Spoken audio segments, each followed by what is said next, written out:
Hey y'all, Mike with Cardboard Kingdom. Welcome back to another Disney Lorcana market update video. Today is the 11th of November. I hope you all are doing well out there. Been a busy couple weeks here in terms of travel for work and just busy with work and the fam and everything. And quite frankly, this is just a busy time of the year for me. So videos are not going to be as consistent as they once were, but I'm definitely going to try and still work some in. Appreciate to everyone who reached out. Everything's good on my side. Just have a lot going on here that we have to take care of IRL before we can chat about shiny cardboard. So with that being said, the premise of today's video is just I want to talk about a few like fun things first, and we'll get into some like kind of bigger thoughts that I'm having and some feedback that I'm getting or I'm seeing out there, and just sentiment about Lorcana. The first thing I wanted to just talk about, kind of light off the top here, is this person. They pulled a Baymax from Azurite Sea. They posted, said new enchanteds are ugly, kind of crappy lighting, but it just looks so boring. Which actually we know these, enchanteds are very polarizing in terms of you love them or you hate them. Do you love the theme? Do you love what's happening in terms of the treasure map and Azurite Sea, the pirate set, etc.? Or do you want the old enchanteds and they suck? Right? That's kind of the two kind of lines of thought that people have, it seems. I will say that the comments on this post were pretty interesting. So the fact that none of the locations ended up being treasure maps feels like a huge missed opportunity for the style of art, which I kind of agree. They say treasure maps should be an item that lets you search for a location. That's a pretty cool idea. This is such a cool card idea. How did no one at Ravensburger think of that? It's a pirate themed set, right? So you have these people who are they kind of have some good ideas on maybe what Enchanted should have done if they're going to have this art. And then you have a lot of people saying, I disagree. They're gorgeous. Hopefully it makes it easier to collect them. Came here to say this. I love the alignment with the theme of the art. I'm hoping I can pick up the Enchanteds for cheap since folks don't like them. So it kind of goes back and forth, right? And this is kind of what we expected.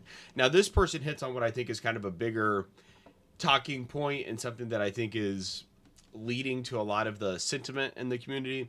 This might be the first set I don't crack packs for. Just no interest in trying for the Enchanteds. We'll probably just pick up singles.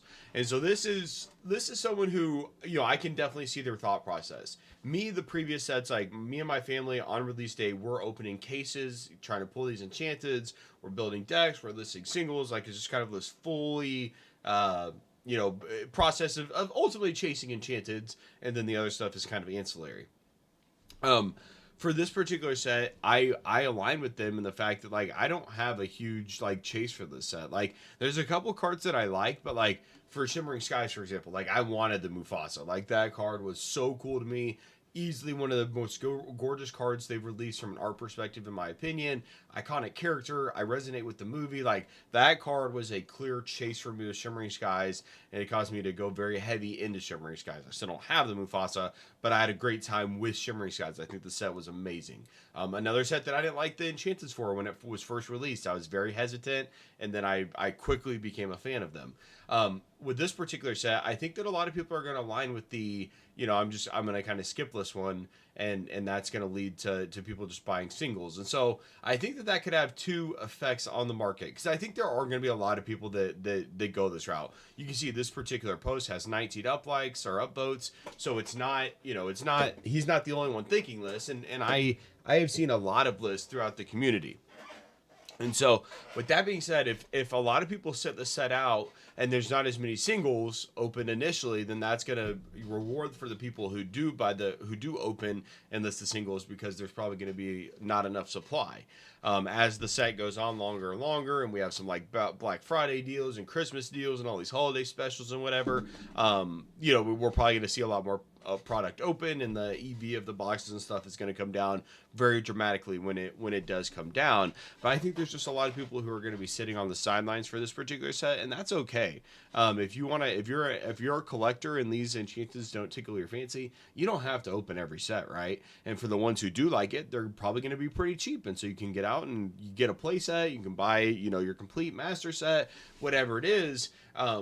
I think you just have to make the right decision for you and what makes sense for your overall strategy, right? I'm always a proponent of buy what you like, collect what you want to collect. If you have a set that you don't like, guys, that's okay. That's like sit on the sideline, increase your capital position for a couple months, and then when the next set comes out, see if it makes sense to buy some cards then. Obviously, this is a great time, just off topic here, but an amazing time to go back to some of the other sets to pick up cards that you haven't picked up yet. If it's an Elsa or a Stitch or whatever, these cards we're in this lull right now. And I guess I'll get to this bigger point and then we'll come back to some of the individual singles. But right now, Lorcana is in probably the biggest, what I would say, the biggest lull that we've seen in about 8 months. I would say probably 8 months, or honestly, probably like closer to 10 months. Whenever I was heavy into Lorcana in December and January of last year, and I bought a lot of my Enchanteds and a lot of the cards you've seen in my collection throughout the videos now. Lorcana was at a lull. So the first chapter had been scalped to the moon. It was reprinted, and a lot of like Elsa was under $500. Cinderella was, I think it was at like 200. There was a lot of these cards were, even 30% cheaper now that are previously than they are now. So the market was in a tough spot, and me coming in, I realized the opportunity, and it was something that I wanted. It was just a new hobby for me and the family, and it was something that I wanted to have cards and have a position in, if you will. And so we went out and bought a ton of them, and things have been really good since. Now, right now, we are in a spot where Azurite C, there's a lot of people who don't like the set. Okay. Whether you like it or not, that's just a fact. A lot of people don't like the set. In addition, we are in post DLC season, Disney Lorcana Challenge season. So the competitive scene is on break until, there's going to be some people going to Continentals here, but apart from that, we don't have another set champs until like January. So there's really no events. There might be some SGC cons and some little things here and there, but for the most part, there's not a lot of events. So the people who are going to be buying these singles and buying these cards, like they're the true grinders, people going to League, playing on Pixelborn, who don't want to play with proxies, going to SGC cons, going to DLC, the Continental events, Worlds events. Like, there's just not a lot of demand apart from those little things when you compare it to maybe a Store Champs that was coming up a little bit sooner, or a DLC event like Seattle, for example, a couple weeks ago, had 12,000 total entrants in between the main event and all the side events, right? That's a ton of demand. Like, if you're going to an event like that, like, you want to have a good deck. You want to have the cards that you need. And so that causes a rise in all of the prices, right? Because there's just a ton of demand. Right now is probably the lowest demand we're going to see in Lorcana for like a year from now, right? And so if there's cards out there that you like, this is the time to go out and buy them. Yes, prices might be a little bit down. Yes, they might seem a little bit stagnant, but that's the time that you want to buy, in my opinion, because I think that ultimately when things pick back up and we get back into a more competitive season, as we get into like the new year and we have the Continentals, we have Worlds, we have set champs, we get into the next round of DLC events, like the whole cycle is gonna repeat there. And so I just don't want you guys to get lost in the fact that, we're in a little bit of this lull. Azurite C was a miss, right? I don't like that set. No one's buying cards. Prices are stagnant. Pokemon's got the Surging Spark set that's going crazy. They've got this Prismatic Evolution set that is like gonna break the internet. Like, everything's going to the moon. Lorcana's dead, right? Like, we're getting a lot of that kind of sentiment of like Pokemon's going this way, Lorcana's going this way, and it's a wrap. And at the end of the day, I think that you just need to take a step back, look at things with a clear lens, and say, okay, have the fundamentals changed? Is it still the biggest IP in the world? Yes, as it relates to media and entertainment. Yes, it is. Is it still developed by two companies between Disney and Ravensburger who have been around for over 100 years and are pioneers in the entertainment and toy gaming space? Yes. Okay. So that's good. Is there an insane demand for the product? Yes, they've sold over 1 billion cards this year. We're 14 months into it. We've sold out events. An event just had 12,000 people. We were getting ready to have our first Continentals, first Worlds. Like, is there a good pipeline for hype, anticipation, excitement? Like, is that stuff still there, and do people still want the product? Overwhelmingly, yes. And if Azurite C doesn't do as well as maybe Ravensburger had hoped or previous sets, that doesn't mean Lorcana's dead. That doesn't mean Lorcana's a bad game. They missed on a set. They tried a cool idea. They tried to be innovative. And if the market doesn't like it, then they'll adjust accordingly moving forward, because that's what they've shown they're going to do. They needed to reprint the first set. They reprinted it. We said, hey, we want other art than just the Enchanteds. They gave us the textured legendaries, right? And so I think they've got more to do on the art front. I think there could be some more rarity tiers, some full arts, etc. Like, I think some of that stuff makes sense. I don't want the, in my opinion, Pokemon does way too much with that stuff. You've got the EX, you've got the EX full arts, you've got the regular full arts, you got shinies, baby shinies, hyper rares, secret rares, SIRs, illustration rares. Like, it's like I'm pulling this up and I'm like, I don't even know what this is. Like, what's happening here? Like, in my opinion, I think simpler is better, but I do think we need more than what we have now. So there's definitely some opportunities there, but that's not to say they haven't, made changes and evolved and gotten better over time. And so I've seen a lot of negative sentiment, whether it's on Reddit, whether it's in the Discord, just a lot of people, as we go through this lull, they're kind of questioning what they're doing. And so that's why it kind of comes back to the core principles that I've always talked about. Are you buying on leverage? Are you over leveraged? Are you using a credit card? Are you getting into debt to buy these cards in hopes that it's going to go to the moon overnight? Because it's not going to. And so if you're doing something like that, you're just going to lose no matter what. The interest that you're paying on these cards is going to eat up to any potential gains, if you can even hold them long enough before you have to sell them to pay for the interest payment that's coming due. So don't buy on credit cards. Don't get over leveraged. That's not a smart thing to do. This is an incredibly risky environment.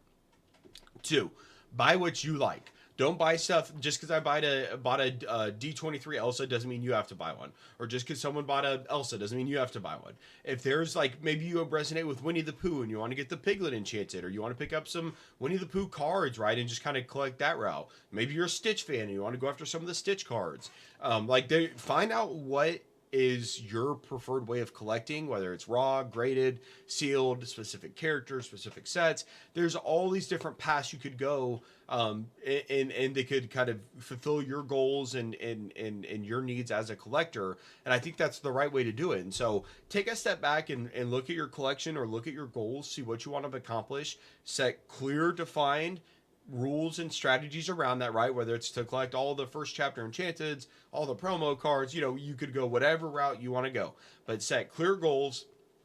Don't get over leveraged. Buy what you like, not something just because I'm talking about it or just because you see someone else buy it. Buy what you like, find out what you identify with and where your passion lies, and collect that way. And that way, as these times where lulls come and people are freaking out and saying this is the end, Azurite C sucks, Pokemon has surging sparks and prismatic evolutions, it's going to the moon, like this, what is Ravensburger doing? Are they even paying attention? Like, we're seeing all these things, and it just you take a step back, take a break. Sure, there's things they could be doing better, but we're a year in. Pokemon has been around for 30 years, and they established and created this entire industry, right? So just chill. The Ravensburger is doing some amazing things. The Moana 2 release, the growth of the game has been absolutely outstanding.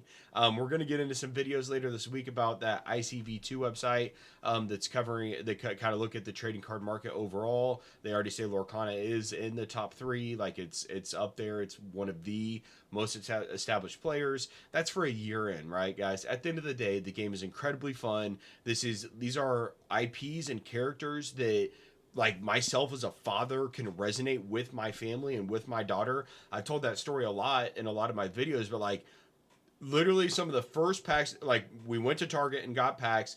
We came home, we opened them. In one of the first couple packs, we pulled the Elsa Snow Queen, just non-foil. I think it's like an uncommon Elsa Snow Queen. My daughter opened that pack, and when she saw that card, she's like, "Daddy, Elsa, Elsa." She showed it to me. Her face is lit up. And like, that was like the end of it for me. Like, I saw, like, it scratched my nostalgia itch for Pokemon.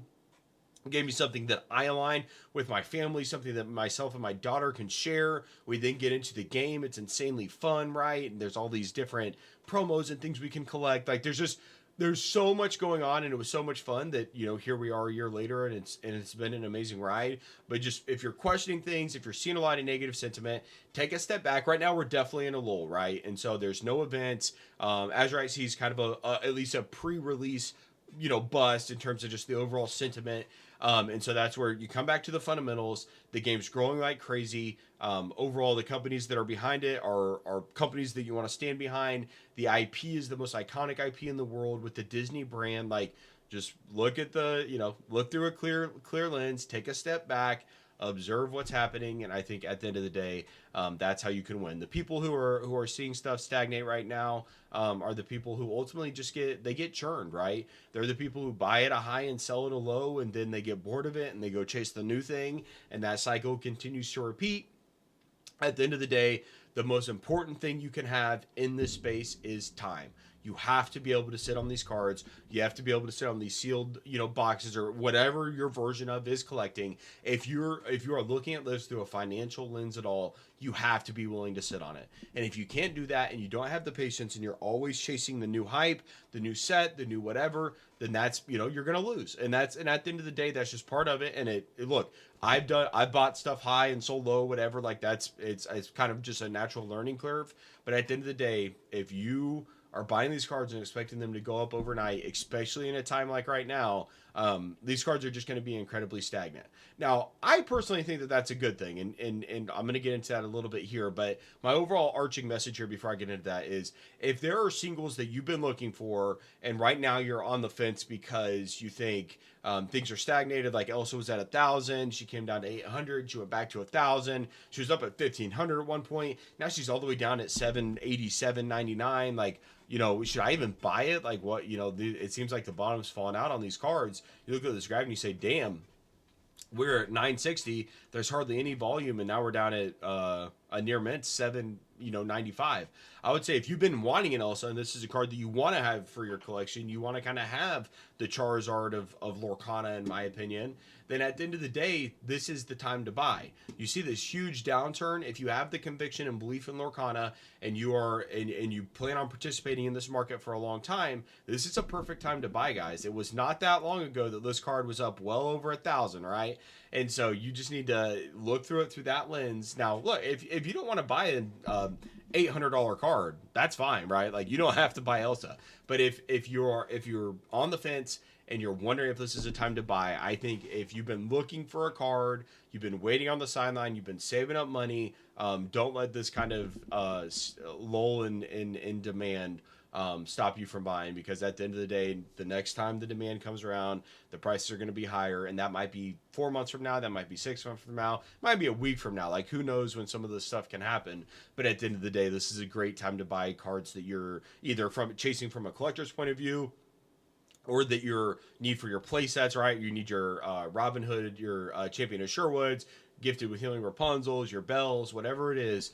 Now's a really, really good time to go out and get those cards, because those cards are probably still pretty good, but the prices might be down because there's just not a lot of demand for the game right now, because we're in this competitive lull, and the Lorcana market is driven very much by the competitors. I'd say it's probably like 80-20 in terms of like what's driving the market between the collectors versus the players. I think the players definitely probably 80% of the market in terms of what's changing these prices on the market and whatnot. They just made a really good game, and it's a ton of fun, and so there's a ton of players.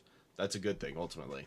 But that's kind of that's what we're looking at there. Now, what I will say is I've been throughout this lull, right? And as some of these cards, like we'll look at the Rockstar Stitch promo, for example, the first set championship card ever, first trophy card ever awarded in Lorcana, first enchanted card ever awarded in Lorcana, first set championships event. Like, it's just, there's a lot of prominence with this card. It's iconic art, iconic IP. Nicholas Cole, one of my favorite, no, not probably my favorite artist within Lorcana. There's so much going on for this card, and when it was first awarded, these cards were selling for over $1,000 raw, day in and day out. Like, it was going for 1,000 for a long time, dropped down to 700 for a long time, dropped down to 500 for a long time, and then now we've kind of been in like a 350 to 300 range for a really long time. And the reason why that gives me confidence and why I like to see that is because we're kind of letting the market decide where this card should be priced. When we pull it up on TCG Player, you can see here over the last, we look back, not even, okay, so we've got about a month's worth of data here, a little bit over a month, selling from 359 consistently through up to 357. I think I saw like a 400 sale in there, maybe not. High 300s. But basically, like 300 to 400 is kind of the price range here. What this tells me is right now this card, there's never going to be any more of these on the market. This was awarded for a specific event. There was 4 awarded at each set champs, and at the end of the day, with the cards that are on the market are on the market. These aren't going to be reprinted, right? They were for a very specific tournament, and now they're out of circulation. There is still enough collectors in demand for this card to have a, in this lull market, in this downturn, we're looking at however many sales. Like you can see, there's multiple quantities here: 3, 3, 2, 2, a ton of quantity, 46 in the last month that have been sold. And so that speaks to these cards going into hands of collectors like myself, who I have no intention of listing this card for a very, very long time. So like the 2 stitches that I have, they're not going anywhere, right? They're in my collection. It is what it is. They're not going to be on the market. And so as these cards continue to get flushed out, we're going to continue to see this go through a good trend line of just going up and to the right as these cards get into long-term collectors' hands. And I think that the fact that they haven't continued to decrease is really my main point here. Very long-winded, point. But these cards they saw that 1,200 high and they came down to 300 over a month's time frame. They have not gone below that. They've been at that 300 plus price point for months now. And there's been no sign that anyone who has this card is willing to sell it for under 300 consistently. And if anything, it's creeped back up. This card was sitting at 315 for a while in terms of like the lowest listing, and that's just people weren't willing to sell it for less. So when we look over the last like 10 days, we had a light played for 318, near mint for 350. 350 for a light played. Like it's clear that the demand, while albeit slower than maybe what you would like, I think it's a fine level of demand, to be honest. But the people who have the cards are not willing to sell it for a discount, and that's the key indicator here. These cards, no matter what card it is, whether it's a first chapter enchanted, second chapter, or second set, third set, etc., these cards are still commanding a premium despite there not being a ton of collectors, right, as it relates to the players. And there's also a lot of these cards out there, right? We're a year in. These cards are pretty much still in circulation. There's still a ton of first chapter that's being ripped. And some of these cards they've got to fluctuate, and they've got to be around long enough to get into long-term collectors' hands and go through a natural, market cycle of these going into long-term holders, and then we're going to see some price hikes from there. And so once again, I come back to my point of, if you are in the if you're in the market for some of these cards that you truly like, you're going to be a player in this space for a long time, you're going to be a holder, collector, whatever, I think now is the time to go out and get these cards, because the next time we cycle up and this demand spike comes back through and Lorcana's the thing again, whether that comes off the back of set 7, the back of Worlds, Continentals, I can't see the future. I don't know what the next Catalyst event is going to be. All I know is the fundamentals haven't changed. The demand is going to come back. At the end of the day, when we look at a card like the Elsa, 30 cards on the market is not a lot. And so things can change in a hurry. And so if you've been sitting on the sideline, you're having fears, I would say at the end of the day, now is a great time to enter Lorcana. Now is a great time to get involved. You've not missed the boat. There's amazing things to come.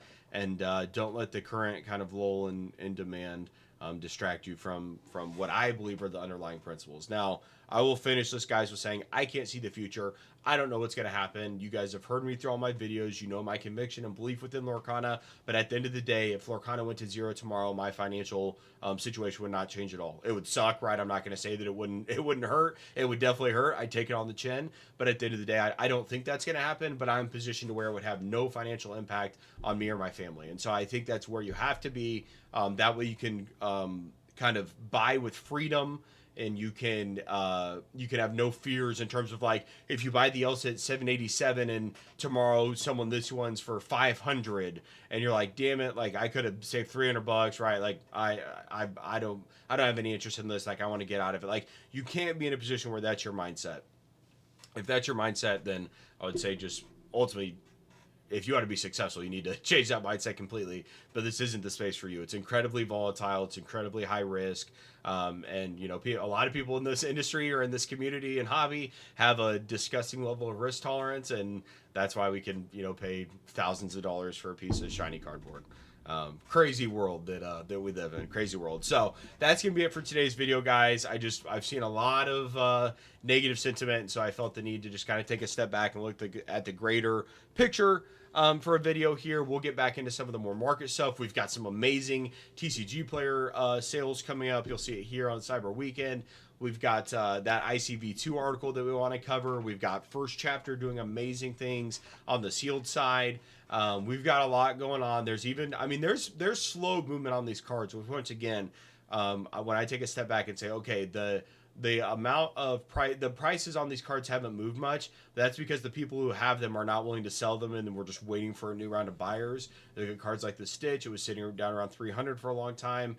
Cards like the Cinderella was down around 200 for a long time. Like, these cards are slowly starting to creep back up. Not to say they can't go back down, but at the end of the day, there's this is a great time to buy any of your chase cards that you've been looking for once again. So that's the end of today's video, guys. Thank you very much for being patient with me. Like I said, it is a very, very busy time of the year between the holidays with the fam, work, end of year, Q4. Got a lot going on. So I appreciate the patience, and thank you all for rocking with me. We will be back with another video soon.